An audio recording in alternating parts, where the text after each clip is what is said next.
بسم اللہ الرحمن الرحیم۔ تو بریک سے پہلے عرض کر رہا تھا کہ صفائی کے بارے میں، اور صرف صفائی اپنے گھر کی نہیں بلکہ اپنے گھروں سے باہر کا جو حصہ ہے، فٹ پاتھ کے اوپر یا پورے علاقے کے اندر۔ اور یہ عرض کر رہا تھا کہ کچھ لوگ ایسے ہیں، کچھ لوگ زیادہ نہیں، کہ خاصتاً سال کے اس حصے کے اندر جس وقت لوگ یہ بون فائرز کے لیے تیار ہوتے ہیں تو وہ اپنے گھر کا جو کچرا ہے وہ باہر رکھ دیتے ہیں تاکہ اس کو بم فائر کے اوپر جلا دیں۔ تو مختصر انداز کے اندر میں عرض کرتے جاؤں کہ یہ ایک جرم ہے اس ملک کے قانون کے لحاظ سے، اس کو فلائی ٹپنگ کہتے ہیں۔ بہت سارے لوگوں کو یہ قانون نہیں پتہ، اور اگر حکومت کو یا کونسل کو یا پولیس والوں کو پتہ چل جائے اور کورٹ تک بات چل جائے تو 1000 پاؤنڈ تک اس کا فائن ہو سکتا ہے، نمبر ایک۔ اور دوسرا کہ اس سے دوسرے نقصانات بھی ہو سکتے ہیں۔ اگر کسی نے اس کو آگ لگا دی تو وہ آگ بڑھتے بڑھتے گاڑیوں کو بھی، اسی طرح گھروں تک بھی پہنچ سکتی ہے، ارد گرد لوگوں کا بھی نقصان ہو سکتا ہے۔ اور تیسری بات کہ اگر آگ نہ بھی لگے، دوسری بات کہ کونسل والے آپ کو کنوکٹ نہ بھی کریں، فائن اگر نہ بھی ہو، ان کو پتہ نہ چلے، لیکن تیسری بات یہ ہے کہ اس سے ہمارے ایریا کتنا برا لگتا ہے۔ اور چوتھی بات کہ مسلمانوں کو تو نبی پاک صلی اللہ علیہ وسلم نے صفائی کا، یعنی صفائی کی بڑی تاکید کی ہے، صفائی کا بار بار ہمیں تذکرہ کیا ہے اور بتلایا ہے کہ صفائی ہمارے ایمان کا ایک حصہ ہے۔ جو صفائی نہیں رکھتا، صرف اپنی ذاتی یا اپنے گھریلو صفائی نہیں بلکہ ہر چیز کی صفائی، تو فرمایا وہ اس کے ایمان کی کمزوری ہے۔ اور پھر آخر میں نے آپ کی توجہ دلائی نبی پاک صلی اللہ علیہ وسلم کی حدیث کی طرف، کہ جس کے اندر آپ صلی اللہ علیہ وسلم نے بتلایا کہ راستے کے اندر کوئی تکلیف دہ چیز ہو، اس تکلیف دہ چیز کو وہاں راستے سے دور کرنا یہ ایک نیکی ہے۔ اور اس کا الٹ اگر دیکھیں، اس کا اپوزٹ دیکھیں تو راستے کے اندر تکلیف دہ چیز کو رکھنا یہ گناہ ہے۔ تو اس لیے میں عرض کر رہا تھا کہ اگر جو سامعین، ناظرین اس کے ڈسکشن کے اندر، اور جتنے بھی ہمارے دوسرے ناظرین سامعین ہیں، اگر آپ ان کو کوئی پیغام دینا چاہتے ہیں تو یہ most welcome to come on the air, اور آپ ہمارے ساتھ شیئر کر لیں۔ ایسے کرتے ہیں، کچھ کالرز آئے ہوئے ہیں تو ان کی کالز لے لیتے ہیں اور پھر دیکھتے ہیں آگے بات کہاں تک چلتی ہے۔ السلام علیکم ورحمۃ اللہ وبرکاتہ۔ وعلیکم السلام ورحمۃ اللہ وبرکاتہ۔ How are you, sir? بھائی تکا خان، الحمدللہ، اللہ نہ شکر، and how are you؟ Alhamdulillah, Rabbil Alamin, alhamdulillah. Missed you last few weeks. Hope everything's been okay, family okay and everything. ਮਗਰ ਜਿਹੜੀ ਤੁਸੀਂ ਗੱਲ ਕਰ ਰਹੇ ਹੋ ਇਹ ਬਿਲਕੁਲ ਠੀਕ ਕਹਿੰਦੇ ਹੋ। ਹੁਣ ਸਾਡੇ ਪੀਟਰਬoro ਏਰੀਏ ਵਿੱਚ ਅਸਲੀ ਗੱਲ ਇੱਕ ਜ਼ਰੂਰ ਸਾਡੇ ਮਜ਼ਹਬ ਦੇ ਵੀ ਹਨ। ਕਲੈਂਜ਼ਨੈਸ is first pillar of Islam.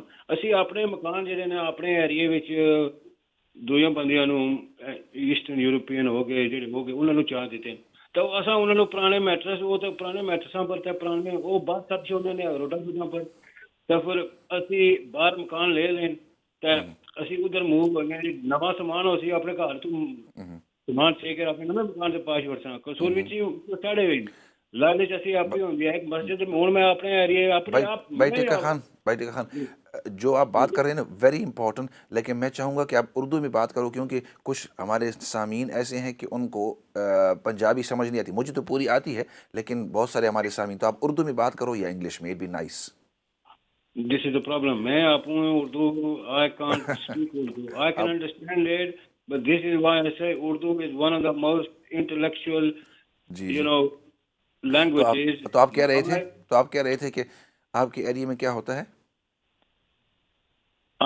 In our area, the problem is we have moved out of our local area. Us Muslims, us Pakistani generation have brought other houses in sort of more affluent areas, and we've left our areas which are mostly terraced houses and we have rented them out.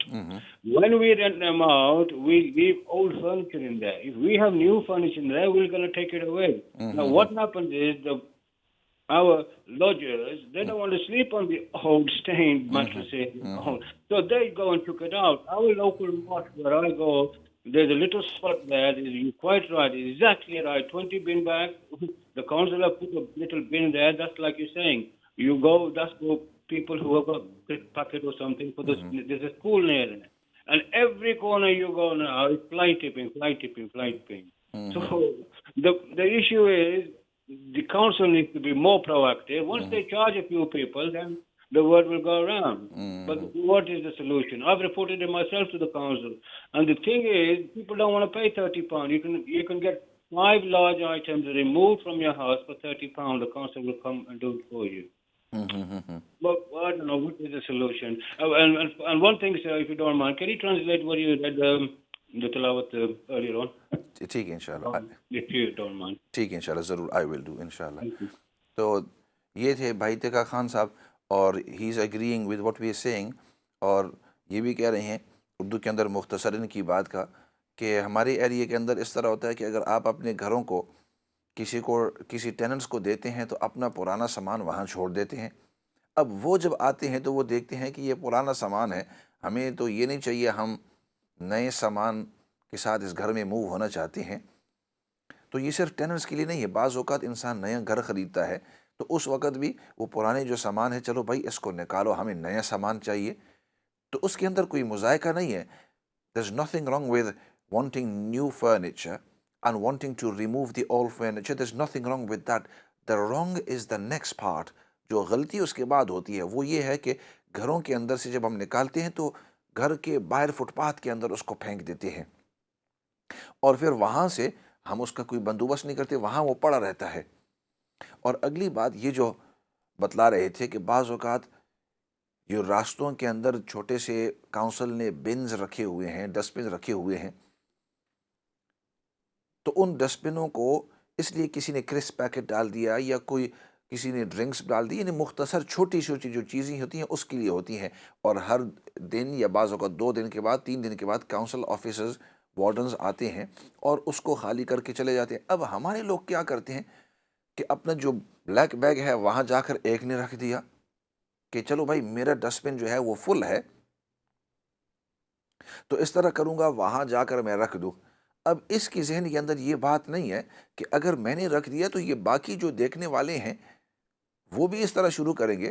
اور پھر وہ ہمارے ایک ساتھی ہے، وہ کہتے ہیں بھیڑ بکریوں کی طرح سب ہم فالو کرنا چاہتے ہیں. ہم جب دیکھتے ہیں کہ ایک کالا بیگ وہاں پڑا ہوا ہے کچرے کا، تو بھائی میرے گارڈن کے اندر بھی ہے، چلو میں بھی وہاں ڈال دیتا ہوں. اگر آپ کے یہاں یہ پتے ہیں آٹم کے اندر، پتے سب درختوں سے گرتے ہیں آپ کے گارڈن کے اندر، یہ باہر، تو اس تمام کو برش کے ساتھ اس کو سب صاف کر لیتے ہیں کالے بیگ کے اندر ڈال کر اب جا کر وہاں اس بڑے بن کے پاس ڈال دیا. تو بھائی ادھر ڈالنے کے بجائے اپنے ڈسٹ بنس کے اندر. اور جیسے ہمارے ایک ساتھی کہہ رہے تھے کہ کاؤنسل والوں نے ہمیں ایک گرین بن ایک گرے بن دیا ہوا ہے. اب اگلی بات جو میں کہہ رہا ہوں بڑی کوشن کے ساتھ، میں بعض علاقوں کے اندر جہاں غیر مسلم ہیں، اب یقین کرو میں ان کو دیکھتا ہوں ان کے پاس اس طرح پکڑے ہوئے تھے، انہوں نے کہا دس in the green bin, this in the bottle bin یعنی glass bin, this in the normal bin, this in the recycle bin. وہ اس طرح پورے، میں وہاں کھڑے ان کو دیکھ رہا تھا، ان کے پاس بہت سارے اس طرح اپنا کچرا تھا، اور کچرا بھی کوئی یعنی کوئی گندگی نہیں تھی، کوئی ڈبے تھے کارن فلیکس یعنی یہ سیریل باکسز تھے، تو سیریل باکسز جو ہے ان کو کارڈ بورڈ کے اندر اس نے ڈال دیا. وہ جو بوتلز تھی ان کی، مجھے یاد ہے ان کی وہ شراب وغیرہ کی بوتلیں تھیں اور دوسری بھی بوتلیں، لیکن بوتلیں تھیں، وہ بوتل جو ہے وہ دوسرے بن کے اندر ڈال دی. اور جو یہ پلاسٹکس تھی، پلاسٹک کو، تو میں ان کو ادھر اس طرح دیکھتا رہا 2-3 سیکنڈ کے لیے. میں نے کہا کاش یہ چیز ہماری کمیونٹی کے اندر آ جائے کہ ہم اتنے صفائی، یعنی 2-3 منٹ ہمیں لگیں گے، 2 منٹ لگیں گے، لیکن کم از کم صفائی تو ہو جائے گی ہمارے ایریے کے اندر. یہ کتنا اچھا ہوتا. لیکن وہ اتنی تکلیف کہ اس کو اس بن کے اندر، اس کو اس بن کے اندر، اس کے ہمارے جو ہیں وہ کہتے ہیں سب کچھ یار ایک ہی بن کے اندر ڈال دو، بلکہ بعض بن کے اندر بھی نہیں، اپنے میٹر اپنی چیزیں جو ہے وہ اپنے وہاں باہر ڈال دو. اور اس کی وجہ سے پھر کتنی گندگی پھیلتی ہے. اب یہ آپ جو اپنے کالے بیگ وہاں ڈال دیتے ہیں تو اس کی وجہ سے آپ تھوڑی دیر کے لیے سوچو کہ یہ جو چوہے اور بڑے جو ریٹس ہوتے ہیں، چوہے صرف نہیں، بڑے ریٹس جو ہوتے ہیں وہ جا کر اس کو پھاڑ دیتے ہیں، کیوں؟ وہ تو بیچارے بھوکے ہیں. سردی کا موسم ہے، بارش ہے، ہوا ہے، ان کو کھانا پینا نہیں ملتا، جو ہی ان کو خوشبو آتی ہے کہ اس بیگ کے اندر کوئی روٹی ہے، سالن ہے، کوئی چیز اس کے اندر آپ نے ڈال دی، وہ تو جا کر اس کالے بیگ کو کاٹیں گے، کاٹ کر اس کو تمام گندگی پھیلے گی، ڈیزیز وغیرہ. تو اس لیے کہنے کا مقصد وہ تو الگ کسی اور موقع کے اوپر تفصیلاً بات کروں گا، لیکن فی الحال اس پر بات چیت ہے کہ اگر آپ کے پاس لارج آئٹمز ہیں تو ان کو کاؤنسل کو آدمی دے دے. You let the council know, and if you can go and deposit them in the recyclable areas yourself. کیونکہ بعض اوقات وہ چیز جو آپ نے پھینک دی ہے کوئی اور اس کو استعمال کر سکتا ہے. Sometimes something that you have thrown away or maybe sent to the recycling area, somebody else could utilize that. You know, there's a lovely saying in English which says, one man's trash is another man's treasure. ایک آدمی کی گندگی دوسرے آدمی کے لیے سونا اور ہیرا ہے، وہ اس کے استعمال کی چیز ہے. آج آپ کو یہ کبڑ کی ضرورت نہیں ہے، آپ نے گھر سے نکال دیا، دوسرے آدمی کو وہ پسند آ گیا. تقریباً 2-3 مہینے پہلے ہمارے یہاں ہم نے وہ کچھ گندگی وہاں پھینکنے کے لیے گئے ریسائکلنگ سینٹر کے اندر، تو وہاں دیکھا کہ کچھ ساتھی وہاں سے کچھ چہرے اٹھا رہے تھے. تو میں نے کہا کہ آپ یہ کیا کر رہے ہیں؟ انہوں نے کہا کوئی شخص آ کر ادھر چھوڑ گیا ہے، کیونکہ ان کو وہ پرانی چہرے ضرورت نہیں تھی اور یہ چہرے ہمیں ضرورت ہیں، چیئرز. تو ہو سکتا ہے کہ بعض اوقات کوئی چیز آپ وہاں پھینک دیں اور دوسرے آدمی اس کو لے جائیں. So take it to the recycling centres and don't leave it out side. یہ تو ایک بات ہوئی. اب اگلی بات کی طرف آپ کی توجہ دلاؤں. The next thing I want to bring to your attention, اور وہ یہ ہے کہ بعض اوقات یہ میری چیز نہیں، I have not thrown it out سائڈ. میں نے باہر نہیں پھینکا، لیکن میں نے دیکھا کہ وہاں اسٹریٹ کے اندر کوئی میٹرس پڑا ہوا ہے، یا کوئی وہاں کوئی صوفہ سیٹ پڑی ہے، یا کوئی اس طرح کی چیزیں پڑی ہوئی ہیں. تو اگر آپ کو پتہ ہے کہ کس نے یہ پھینکا ہے، if you know who has thrown this or who has deposited this, then go and speak to them politely, nicely, respectfully. جا کر عزت کے ساتھ، احترام کے ساتھ ان کو جا کر سمجھاؤ کہ بھائی یہ جو آپ نے جو کیا ہے نا، یہ غلط ہے. This is not right. ایک تو قانونی لحاظ سے غلط نہیں ہے، غلط ہے، قانونی لحاظ سے یہ غلط ہے. دوسرا اخلاقی لحاظ سے morally it's not right.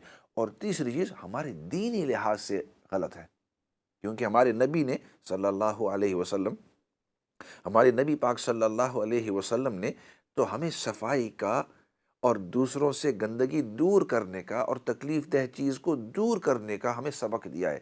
Our Prophet صلی اللہ علیہ وسلم has taught us and given us a lesson of taking away inconveniences. Anything that's going to disturb somebody is causing inconvenience, to remove that thing away.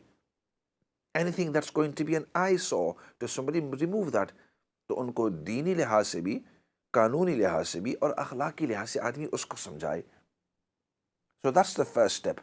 اگر کوئی دوسرا آدمی ہو تو ہر آدمی اپنے اوپر تو یہ عہد کر لے. Everyone promise to themselves that I'm not going to be throwing any of these items outside. I'm not going to be fly tipping. But if anybody else does, کوئی اور کرے، تو سب سے پہلے I will try and locate who's done it. And if I find out، اور اگر انسان ایک محلے کے اندر، if you're living on the same street in the same area, you sometimes get the feeling or know that these items, I know they're not from that house and I know they haven't come out from that house. They're the ones that are decorating, or you have some sort of an idea. تو آدمی جن کے بارے میں تھوڑا بہت پتہ ہے ان سے پوچھ لے، بھائی اگر آپ کی چیز ہے تو take it inside now, get the council to take it or go and take it to the recycling depots. اور اگر پتہ نہ ہو، now the third step is that we don't know, you've seen something and you don't know who it belongs to. تو اس قدم کے اندر when we reach to this stage, we begin to turn a blind eye, which is wrong. اس وقت ہم اس کی لاپرواہی کر دیتے ہیں کہ بھائی کسی نے پھینکا ہوگا، چھوڑو اس کو. نہیں، we don't do that. What we do is you get your local council number. کیونکہ مجھے اپنی بریڈ فوڈ کا نمبر پتہ ہے 43-1000 01274 431-000. لیکن ہر کاؤنسل کا اپنا اپنا نمبر ہوتا ہے. Every council has their own number. Every city has their own number. کیونکہ I know there's people listening to this throughout the whole of UK. In fact, European countries as well. So you speak to your council and tell them whereabouts it is, where you've seen it, and arrange for them to collect it. اس وقت انسان council والوں کو phone, آج کل ہر آدمی کے پاس free minutes ہوتے ہیں، انسان ان کو فون کر کے ان کو کہہ دے کہ فلاں جگہ کے اندر، تو یہ بھی ایک نیکی ہے، کیونکہ آپ تو اس کو ہٹا نہیں سکتے، لیکن آپ نے اس کے ہٹانے کا بندوبست کیا۔ تو اب حدیث کی طرف آؤں تو نبی پاک صلی اللہ علیہ وسلم نے جب ہمیں بتلایا کہ راستے سے کسی تکلیف دہ چیز کو ہٹانا یہ ثواب ہے، اجر ہے، نیکی ہے، تو جب آپ اس کے ہٹانے کا بندوبست کریں گے تو اللہ رب العزت آپ کو بھی اس پر اجر دیں گے۔ ایسے کرتے ہیں، کافی دیر سے کچھ کالرز انتظار کر رہے تھے، لیکن یہ دو تین میرے ویری امپورٹنٹ پوائنٹس تھے، میں نے سوچا کہ ان کو ذکر کر دوں کالرز کے لیے۔ السلام علیکم ورحمۃ اللہ وبرکاتہ۔ وعلیکم السلام ورحمۃ اللہ وبرکاتہ۔ میں نے یہ پتہ کرنا تھا جی جی کہ اگر اسلامی طریقے سے شادی کی ہوئی ہو کسی سے لڑکی سے اور وہ لڑکی اب ڈیورس مانگ رہی ہے تو لڑکا کہتا میں نے نہیں ڈیورس دینی، تو لڑکی کس طرح ڈیورس لے سکتی ہے؟ ٹھیک ہے انشاءاللہ، وقت ہوا تو ضرور اس کا مختصر جواب دوں گا۔ اگلی ایسے کرتے ہیں، اگلی کال جانے سے پہلے، کیونکہ ایک دو اور مختصر میسج آپ کو دینے ہیں، اور جو کالرز ہیں میں ان سے درخواست کروں گا just hold on the line, اور اگر بالفرض آج موقع نہ ملا تو کسی اور یعنی پروگرام کے اندر آئندہ کل بھی منڈے اور ٹیوزڈے میرا پروگرام ایوری منڈے اور ٹیوزڈے 7 o'clock till 8 o'clock یہ لائیو ہوا کرتا ہے، اور تھرو آؤٹ دا ویک اس کو ریپیٹ کیا جاتا ہے۔ آپ نے جو پوچھا کہ اگر میاں بیوی کے درمیان کچھ کمپلیکیشنز ہو جائیں، بیوی طلاق لینا چاہتی ہے اور شوہر جو ہے اس کو طلاق نہیں دیتا، آف کورس جب یہ نوبت آئے تو ظاہری بات ہے قرآن نے ہمیں جو بتلایا کہ تیسری آدمی کو بٹھاؤ، جو کمپلیکیشنز ہیں ان کو سارٹ آؤٹ کرنے کی کوشش کرو، سمجھوتا کرو، جو غلط فہمیاں ہیں ان کو دور کرو، کیونکہ ہمارا مذہب جو ہے، ہمارے دین جو ہے، کوشش کرتا ہے کہ جو شادی کا رشتہ جتنا جب تک ہو سکے اس کو چلاتے رہے۔ ہاں اگر بالفرض بالآخر تک موقع تک پڑ جائے اور کوئی اور حل ہی نہ ہو، تو پھر آپ پوچھ رہے تھے کہ اس کا طریقہ، تو شریعہ کاؤنسل ہوتی ہے۔ پہلے زمانے میں پنچایت ہوا کرتی تھی کہ وہاں ایک قاضی ہوتا، ایک جج ہوتا، there would be a judge and you would go to the Islamic court، اور وہ آپ کی بات سنتے اور پھر جو فیصلہ ہوتا۔ تو آج کل شریعہ کورٹس، شریعہ کاؤنسل اس کو بھی کہتے ہیں، شریعہ کورٹ بھی کہتے ہیں، تو وہاں مفتیان حضرات ہوتے ہیں، تو وہ آپ کی بات سنیں گے اور اس کے مطابق جو ہے آپ کو ایڈوائس دیں گے، فیصلہ کریں گے، اس کو خلا کہتے ہیں، خلا بھی دے سکتے ہیں وغیرہ وغیرہ، وہ ان کا تو، اور تقریباً ہر شہر کے اندر، لندن کے اندر بھی ہیں وہاں، یعنی اور بھی برمنگم کے اندر بھی، بریڈ فورڈ کے اندر بھی، اسی طرح ڈیوزبری کے اندر بھی ہیں، اور مختلف شہروں کے اندر۔ تو میں کسی ایک کا نام نہیں کہہ سکتا ہوں ورنہ ایڈورٹائزنگ ہو جاتی ہے، لیکن آپ جا کر آن دا نیٹ شریعہ کاؤنسل ان سے رابطہ قائم کریں اور ان کو بتلائیں، پوچھیں کہ ہمارا یہ مسئلہ ہے، آپ اس کو حل کرنے کی کوشش کریں۔ لیکن جانے سے پہلے وقت مختصر ہے، آخری بات دوبارہ عرض کرتے جاؤ کہ ہر ایک جو ہے اولاً اپنے کچرے کو باہر پھینکے نہیں، اور اگر کسی دوسرے کے کچرے کو دیکھے تو کوشش کرے کہ پتہ چل جائے کس کا ہے اور ان کو کہے کہ اس کو سارٹ آؤٹ کرو، اور اگر تیسری چیز کہ وہ بھی نہ پتہ چلے کہ کس کا ہے تو پھر یہ نہ چھوڑو کہ یہ نہ کرو کہ اس کو چھوڑ ہی دوں، نہیں، بلکہ ہمارے مذہب نے یہ کہا کہ تکلیف دہ چیز کو ہٹاؤ، ہم خود نہیں ہٹا سکتے تو کاؤنسل والوں کو فون کر کے ان سے یہ آدمی ہٹوا لے، یہ بھی ایک نیکی ہوگی انشاءاللہ۔ اسی کے ساتھ آج کے پروگرام کو ختم کرتے ہیں دعا کے ساتھ۔ الحمد للہ رب العالمین والصلاة والسلام علی سید الانبیاء والمرسلین محمد وعلی آلہ وصحبہ اجمعین۔ ربنا ظلمنا انفسنا وإن لم تغفر لنا وترحمنا لنكونن من الخاسرین۔ اللهم ربنا اغفر لنا ولإخواننا الذين سبقونا بالإيمان ولا تجعل في قلوبنا غلا للذين آمنوا ربنا إنك رؤوف رحیم۔ یا رب العالمین تو ہم سب کو دین کی سچی اور صحیح سمجھ نصیب فرما، یا اللہ تو ہم سب کو دین پر استقامت نصیب فرما، یا اللہ جن جن لوگوں نے دعا کا کہا ہے یا لکھا ہے یا ان کو توقع ہے، ان کی بھی ہماری جتنی بھی جائز حاجات ہیں جو مصلحت کے موافق ہو اور جس میں تیری رضامندی ہو، یا اللہ تو اپنی قدرت کاملہ سے ان سب کو پورا فرما۔ یا اللہ جتنے بھی بیمار ہیں، چاہے وہ روحانی بیمار ہو، جسمانی بیمار ہو، تمام بیماروں کو شفا نصیب فرما۔ ہمارے کچھ دوست ہیں وہ بیمار ہیں، ارلیئر انہوں نے مجھے بتلایا تھا، تو ان کے لیے بھی ہم دعا کرتے ہیں، اور باقی تمام بیماروں کے لیے اللہ رب العزت تمام بیماریوں سے سب کو نجات نصیب فرما۔ جتنے بھی مرحومین اس دنیا سے جا چکے ہیں ان سب کی بخشش اور مغفرت فرما، اور ہماری موت کا وقت آوے تو یا اللہ ہمیں خاتمہ بالایمان نصیب فرما۔ یا اللہ نبی پاک صلی اللہ علیہ وسلم نے جتنی بھی خیر کی دعائیں مانگی ہیں ان تمام کے اندر حصہ نصیب فرما، جن چیزوں سے حفاظت پناہ مانگی ہے ان تمام چیزوں سے حفاظت اور پناہ نصیب فرما، اور سب سے بڑی بات تیری رضامندی ہے، یا اللہ تو ہم سب کو اپنی رضا نصیب فرما۔ سبحان ربک رب العزت عما یصفون وسلام علی المرسلین والحمد للہ رب العالمین برحمتک یا ارحم الراحمین۔ میں ہوں آپ کا مخاطب مولانا فضل داد، اور ہمارا یہ پروگرام ہر منڈے اور ٹیوزڈے شام کو 7 بجے سے 8 بجے تک لائیو ہوا کرتا ہے۔ خود بھی دیکھیے، دوسروں کو بھی بتلائیے۔ اسی کے ساتھ والسلام علیکم ورحمۃ اللہ وبرکاتہ۔